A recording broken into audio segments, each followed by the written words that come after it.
presenting to you today came about after I gave a talk at the Freud Museum last year. I was presenting some results of an experiment that I'd been conducting with my colleagues at Swansea. And at the talk, somebody that you probably all have heard of, Robin Carhart-Harris, he's the guy at Imperial who's been doing the incredible research on mapping the brain on psychedelics and the therapeutic benefit of psychedelics. He came to our talk and we had a chat afterwards, and we came to the realization that there were some really cool crossovers between his understanding of what happens when somebody takes psychedelics and my understanding of what happens when we dream. So he invited me to go to his research group and present some ideas about some of those crossovers between psychedelics and dream experiencing. And this talk that I'm going to give you now is kind of like a truncated version of that talk that I gave last year. So obviously, there's lots of different kind of psychedelic experiences that you can have. I'm mostly going to be talking about LSD and psilocybin experiences, and that's based on the literature that I've read around the Imperial College work and some of the other work that's been done, and how I think that's similar to dream experiences. Of course, dream experiences also are not homogeneous. There are lots of different kind of dreams that we can have, and that's going to be important in this talk, and you'll see why in a moment. So, to get an understanding of how we can compare psychedelic experiencing with dream experiencing, what I did is I did some literature searching, I did some reading around the work that's been done on psychedelics and compared that to what I understand from dreams from my own research and from other people's dream science research. The talk that I gave last year, I talked about all of the things in the list here, but because of time constraints, I'm just going to be talking about the ones in green. I'm not going to read the list out because I've got limited time and I want to use it wisely, so I'm going to just launch straight in. So the first thing that's a really obvious comparison between psychedelic experiencing and dream experiencing is the intensely visual nature of the experience, right? So in this neuroimaging study that they did at Imperial, they found that one of the principal findings was increased activity in the visual cortex, which predicted the magnitude of visual hallucinations. They described this as seeing with eyes shut. What else is seeing with eyes shut? Dreaming, right? You could use that exact description to describe dreaming, seeing with eyes shut. And this is backed up by the dream science as well. So if we look at one of the studies here by Shreddle and Whitman, what they did is they briefly reviewed 3 fairly large studies in which people had written down their dreams and then said how much there was visual stimuli, auditory stimuli, vestibular, tactile, gustatory, etc. And as you can see, in over 4,000 dreams, 100% of all of them were visual in nature. Between about a half and 3/4 also had auditory perceptions, and then the rest of the sensory experiences that we can have were negligible. Okay, and this is also backed up by neuroimaging research. You may have seen The Guardian and other news outlets did a piece on this study that came out a couple of months ago, where they looked at the neural correlates of dreaming, which was the first study of its kind. It was really exciting, and one of their principal findings was also that the visual cortex was active. So just in terms of the nature of the experience, we know that both dreams and psychedelic experiences are intensely visual.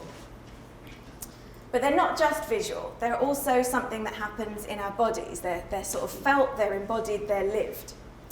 So in this study here, this came out 3 years ago, this was a study in which participants were given psilocybin and they were put into an FMRI scanner and they had to report subjectively on how they felt, what they were seeing, what they were experiencing.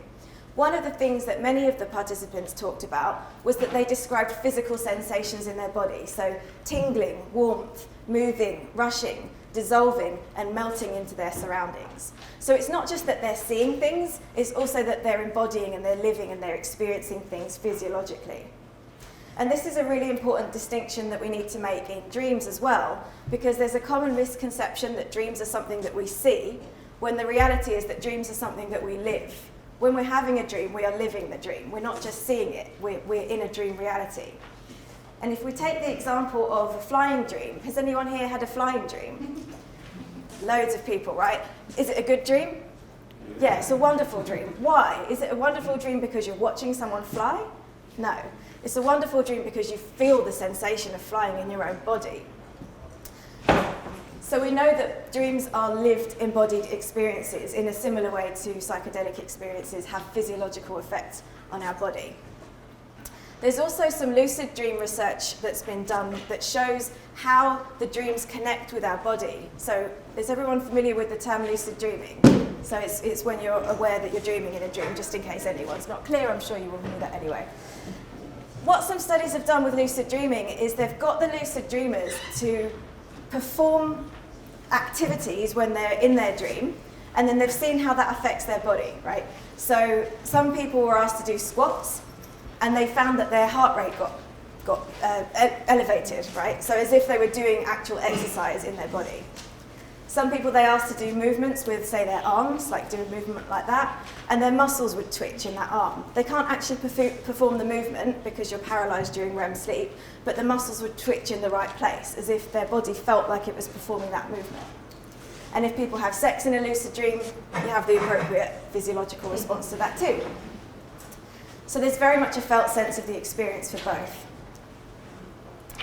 We also know that although we are slightly cut off to the external world, or we're very much cut off to the external world in dreams, and the same is also true to an extent for psychedelic experiencing, the external world can also impact on our experiences. So 5 participants in that study that I just mentioned, the psilocybin one, they found that the sounds of the scanner were being incorporated into their visual hallucinations. If you've ever been woken up by your alarm clock, you probably have had that experience with your dream as well. You end up making that sound become part of your dream. This has also been researched in a laboratory. So in this study, participants were, they came into a sleep lab and they were hooked up to the EEG machines, and then they got a blood pressure cuff, you know, what you put around your arm and then you inflate it and then your arm feels like it's going to fall off. They got one of those and they put them around the legs of the participants. While they were asleep and while they were dreaming, they inflated them to see if that would impact their dreams. And it did. So for some people, they were literally dreaming that they were in a sleep lab with a blood pressure cuff around their leg. Other people were projecting that onto other characters. They were dreaming that other people had something constricting their leg. And one participant had this lovely metaphorical dream of a snake coiling around their leg and then constricting the way that snakes like to do. Time distortion is another thing that is commonly reported in psychedelic experiences. So again, in that same qualitative study, 13 of the participants reported that time either sped up or it slowed down. Now, whether or not that is the case in dreams, maybe some of you can tell us about your experiences of this in dreams when we have the Q&A, but it hasn't really been researched that much empirically. It's been popularized, especially by Inception. So this image there is a still from Inception. Have you all seen that film? They gave credence to the idea that when we dream, time slows down. And they suggested that the deeper into dreams you go, the more time slows down, right? So you go into a dream, time slows down a little bit. You go into another dream, from that dream it slows down more, into another dream it slows down more, and so forth until you get to the final level where about 10 seconds in waking reality becomes decades and decades in dream reality. We can't really research that empirically, it's too difficult to do. But what we do know is, again, in lucid dream research, they've found that people that perform sort of standard motor activities like running around, jumping on the spot, doing kind of acrobatics, it actually takes longer to do that in a lucid dream than it takes to do that in waking reality. So that suggests that time is slowing down in a dream. And that's the only study that I'm aware of that has looked at time distortion in dreams, but it does suggest that there's a slowing down of time in dreams. I've gone too far. An interesting crossover for which I haven't actually seen any evidence for in the psychedelics research, and I'd love it if there was some, so please, if anyone knows of it, let me know. But it's been theorized that psychedelics may facilitate the release of repressed thoughts. Okay, so this is from the introduction of a study that came out last year, again from the Imperial Research Group. They said that when LSD was first distributed in 1948, product guidelines stipulated 2 main applications. one, analytical psychotherapy, and two, experimental studies on psychoses. They said the rationale for the former was that LSD could elicit the release of the repressed material. Now, does that not sound amazingly like dream theory to you? Freudian theory, Jungian theory. They were all talking about the release of the repressed in dreams, that dreams manifest our sort of secret wishes or our repressed memories. This has actually now been demonstrated in dreams.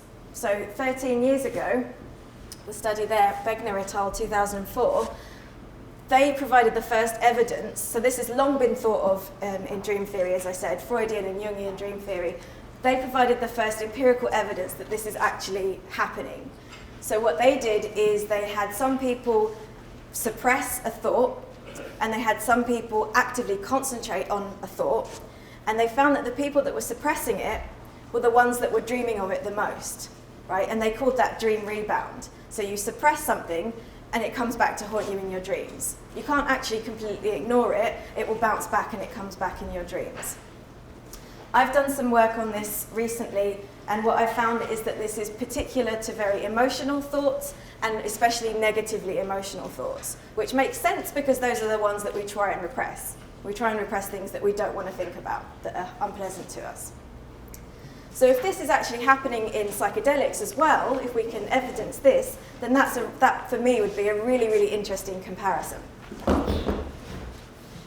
In terms of how this actually happens, am I going ahead of myself? Yeah. So one of the reasons that I think that's interesting and important pertains to the findings that psychedelics may have therapeutic benefit, that they can help people with their emotional mood disorders. So in this study, a moderate single dose of psilocybin significantly reduced anxiety and depression scores for months. This is a really amazing finding. And they proposed that this happens by dismantling reinforced patterns of negative thoughts and behaviors. So this is what they're saying psychedelics are doing. They're dismantling negative thoughts and behaviors. And this is long thought to be a function of sleep and of dreaming. There's an enormous, enormous amount of evidence to suggest that sleep helps us to process our emotions, to downregulate our mood, and to sort of assimilate our emotional experiences. And I've also applied this to dreams. So there's a huge amount of literature that's suggesting that this is also a benefit of sleep and also a benefit of dreaming, to the extent that even a pair of researchers called sleep like an overnight therapist. We're giving ourselves therapy every night. In terms of how that happens, again, there's some interesting crossovers. So we think that, or we propose that this is happening because when we go to sleep, our brains are completely free to make really intense, wide connections that we can't do when we're awake. So when we're awake, we have to focus on the external world, just as you're doing right now with me. You're focusing on the images, on my speech. You're trying to process that in order to understand what's going on. But when you're asleep, you don't have to process the external world. So your brain is much more free and unconstrained to make these kind of hyper-connections or hyper-associations. And when they mapped the brain on LSD, this is exactly what they found was happening. This is from an article from Science Daily. Normally our brains consist of independent networks that perform separate specialized function like vision, movement and hearing. But under LSD, this separateness breaks down, and instead you see a more integrated and more unified brain. Our brains become more constrained and compartmentalized as we develop from infancy to adulthood, but under LSD, they become free and unconstrained. This was last year. 20 years ago, this was exactly the proposal that was made about what happens when we dream. So this is a schematic diagram that was drawn up by a dream researcher called Ernest Hartman, and he suggested that this is what our brain looks like when we're focused, when we're awake, and this is what it looks like when we're dreaming and when we're asleep. So when we're awake, we have to think in kind of quite logical, linear ways in order to be able to deal with the external environment. But when we're asleep, we're free. We can allow our minds to wander freely and make wide connections that it wouldn't have made when we're awake. So far I've been talking about things that seem to be similar between dreaming and psychedelic experiencing, but there are also some things about the psychedelic experience that are less similar to the kind of standard stereotypical dream that you would have day to day. One of the things is fractal and geometric patterns are very commonly reported in psychedelic experiencing, and that's probably not something that you would typically associate with dreaming. Dreaming is typically thought of as being something in which you have a self, you move through the dream, you interact with characters, it has a location, maybe there's a storyline, that kind of thing. It's less associated with abstract patterns, abstract fractals, geometric shapes, and so forth. But that's probably because the stereotypical dream is coming from rapid eye movement sleep, right? And that's the kind of sleep that we tend to have towards the morning when we wake up, which is where most of the dreams that we remember are going to come from. The dreams that happen right at the beginning of the night, over here, in stage 1 sleep, are called hypnagogia, and these do tend to be much more abstract. You will get geometric shapes, you will get fractals, that kind of thing in this stage of sleep. But you probably won't remember it because it's happening just as you fall asleep. And then there's a whole night in between you falling asleep and you waking up. So that kind of dream imagery tends to get lost. And I think the next speaker, Jennifer, is going to be talking a lot more about hypnagogia. Another dream that you can get these kind of geometric hallucinations in is the big dreams that were identified by Jung, also called archetypal dreams. So in archetypal dreams, these are very much differentiated from the standard normal dream that you would have on a day-to-day basis, such as the one that I had this morning about presenting at this conference. Literally have already done this. That's the kind of normal everyday dream that you'd get that are clearly about things that you're about to do or that you've just done or that you're worried about, things that are just going on in your life. They're little dreams, they call them.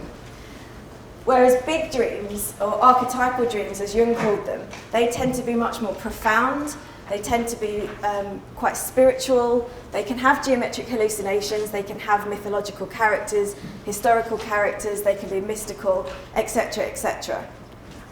And this is very much like some reports of psychedelic experiences. Again, going back to that qualitative study, 9 of the participants described spiritual aspects. And if you look at some of the quotes, they could easily be one of those archetypal Jungian dreams. It was quite spiritual, a Mother Earth type experience. The green man, the god, Hindu gods. Jung would definitely call those archetypal. So there's clear crossovers there. That's also been backed up by the neuroimaging research. The one that I thought was probably the least similar between dreams and psychedelic experiencing is the idea of ego dissolution, or ego loss, or ego death, or however you want to call it. So back to that study, 10 participants reported a change in their sense of self. Descriptions of this varied from reduced attachment to one's body, altered aspects of personality, and complete dissolution of self or ego loss. This, to me, I think is quite rare in dreams. If somebody's had this in a dream, I'd really love to hear about it because, as far as I can tell, it's extraordinarily rare. I did find one case of this happening in some reading that I did. Again, that's backed up by the neuroimaging. So this is an extract from a book written by a very, very experienced lucid dreamer, Robert Wagner. If any of you are into lucid dreams, you probably know his name. He's extremely prolific, and he's written a lot about his lucid dream experiences. What he's found is that over the years, because he's had so many lucid dreams, they've kind of increased in profundity and spiritualness the deeper he goes into lucid dreaming. Until one day, after many decades of experiencing lucid dreams, he had what he calls a NonDual experience. He said it was an experience of selfless awareness within pure awareness. No sense of self or identity occurred, just the brilliant, clear, creamy light of awareness. Pure awareness within awareness, knowing light. And then the final comparison that I want to make is between the emotional aspect of the experience. So dreams they can be pretty bad. You know, you can have nightmares, you can have bad dreams, you can get chased by monsters, you can have anxiety dreams. But they can also be really nice as well. They can also be joyful and curious and adventurous and so forth. So there's a reasonable balance between pleasant emotions and unpleasant emotions in dreams. From the psychedelics research that I've read, there seems to be a bias towards positive emotions. People seem to have very positive experiences in the experimental scientific literature. This might just be because it's a self-selection bias, so the people that want to do that kind of research, that volunteer to be participants, are the ones that have previously had good experiences.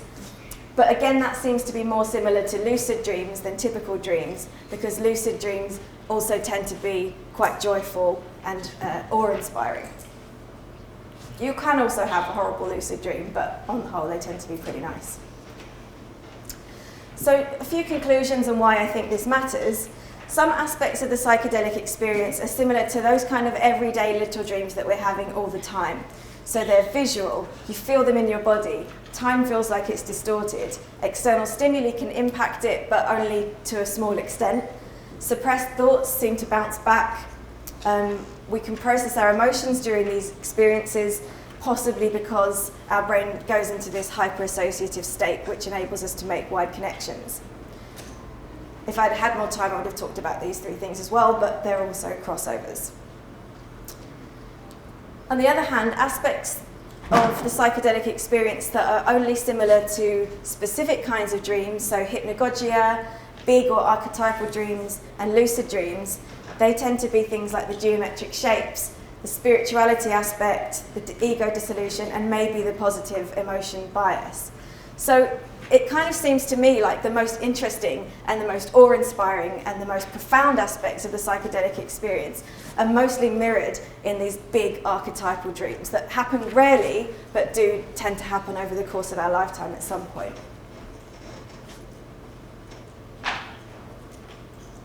Why I think this matters. So as everyone in this room I'm sure knows, cross-culturally and historically, we humans have paid close attention to our dreams, and we've used psychedelics as a positive spiritual experience that we can have. But in this day and age, we are ignoring our dreams for the most part, and our governments ban us from using psychedelics. But if we can understand the relationship between dreaming and psychedelic experiencing, in a sense it demystifies the psychedelic experience, because we're actually tripping every night multiple times. And it helps us to understand how we can use them, what they might be for, and also just from a personal interest, my main interest is sleep and dreaming, understanding why psychedelics help us to process our emotions is probably going to help us to understand why dreams do the same thing, and maybe vice versa. It may also help us to shed light about why, oh I just said this didn't I, about why psychedelics can provide a powerful therapeutic benefit. So is it because we're processing our emotions? Is it because our brains are in this intensely interconnective, hyper-associative state? Is it because we're confronting or releasing those repressed thoughts that we don't want to think about? Okay, that's it from me. Thank you.